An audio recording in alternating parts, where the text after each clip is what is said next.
guys, welcome to Bobcat Sports Talk. I'm Jessica Carter here with Jay Riley and Trey Howard. So guess what today is? Valentine's Day. And if you have a loved one, enjoy them. But if you don't, there's really good movies on Netflix tonight, so cuddle with yourself. But other than that, we have some good topics to talk about today. Today's going to be kind of short because there's not a lot going on in the sports world. But we did all hear about Michael Sam. And so let's have a little thought process on that. Guys, what do you think about him coming out and telling the world his feelings? Well, Trey, my personal feelings are Michael Sam. I don't care what your sexual orientation is. I don't know why you went to ESPN with your story, but if you're gay, whether you're straight, you're gay, or you have anything else going on in your life, it doesn't matter. It's your personal life. You're here to play football. And I feel like there's really no reason for us to worry about his sexuality. It's cool, I guess, that we're progressing as a society and starting to accept people maybe.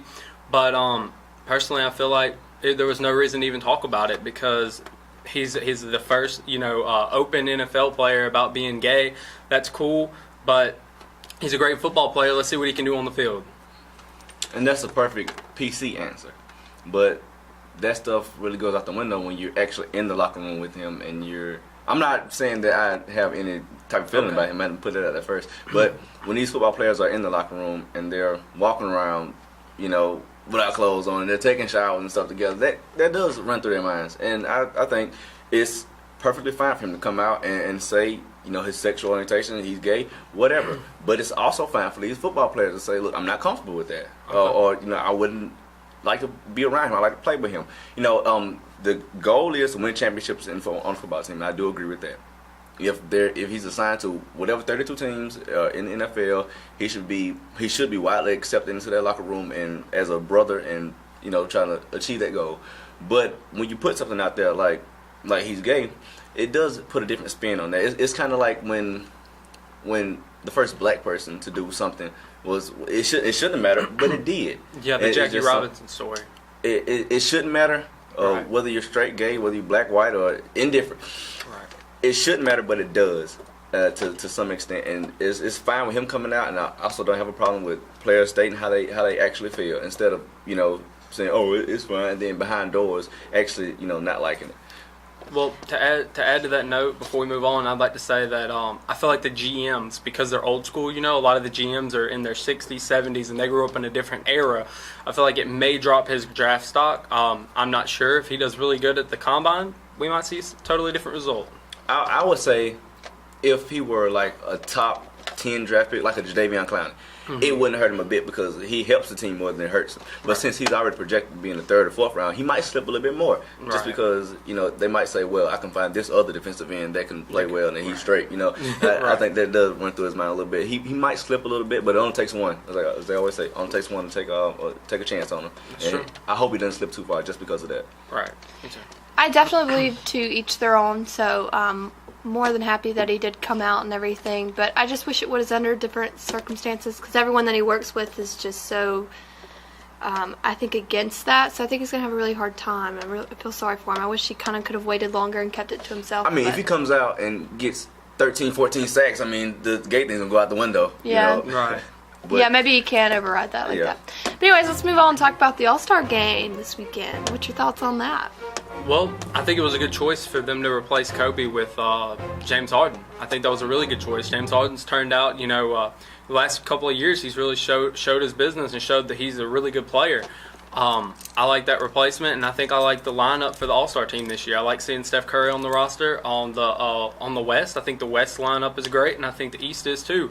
It's really strange that we don't have the center play in that position this year. It's really strange to see. It's only really one center on either roster, and Dwight Howard. For the West. But who you got, East or West? I'm going to stick with the West. I stick with the West just about every year, and the West has won it, I think, the last 3 out of 4 years. If I'm not badly mistaken, I may be wrong, but I think they have. But I'm going to stick with the West because I have a lot of faith in that West, in the Western Conference, because this year they've been phenomenal. I don't know, because the East starting lineup to me is better than the West starting lineup. I got lineups right here. You got in the East.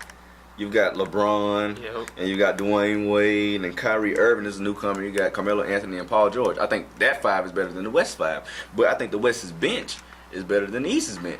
So I don't know how that's going to play out once you get into the third, fourth quarter and start mixing them in. I'm going to take the East because they have better players. The West has better teams, but I think the East have better players. And for one game, I think these better players can overtake the West. But who knows?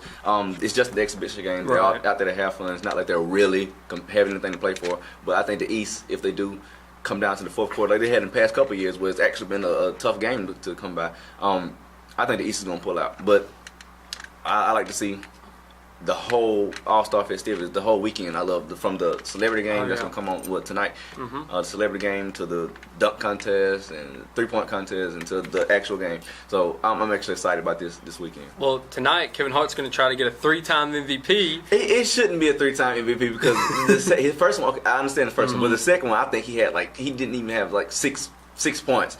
He's just so funny that everybody likes him and everybody voted him into the MVP.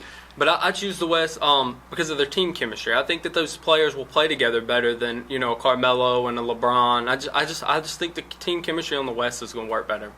But that's it. Well, let's move on to final words. My final word is I've eaten all this chocolate. And so, happy Valentine's Day. Eat all your chocolate. You did not have a Valentine. Did you just eat out of? Huh? I have a Valentine. It's these cute little words that they put under the chocolate. It's live passionately and love the small things like chocolate.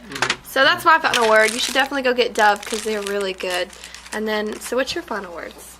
Ooh, that's a tough one. I think I'd like to talk about the resurgence that Duke has had in the past couple of games. The resurgence that they've had out of just nowhere. They went from down in the lower top 20 to already back in the top 8. I think they're like 15 or 17, something like that. They're number 8 right now. Number 8 right now. So I think that's pretty impressive for that team to resurge like that, and I think that they're gonna.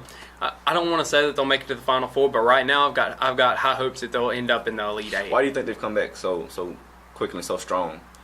I really don't know. I think Suleiman has really showed up and really showed this new player that he's supposed to have been all along, but he's just kind of had a resurgence of how he's played. Yeah. And Jabari Parker, one night he'll go out there and drop 20, the next night he'll go out there and drop 15. You never really know what to expect from Jabari. He's still working on his game, getting better. But I got Suleiman. I think is the real reason that they've gotten back into where they're at. Fair.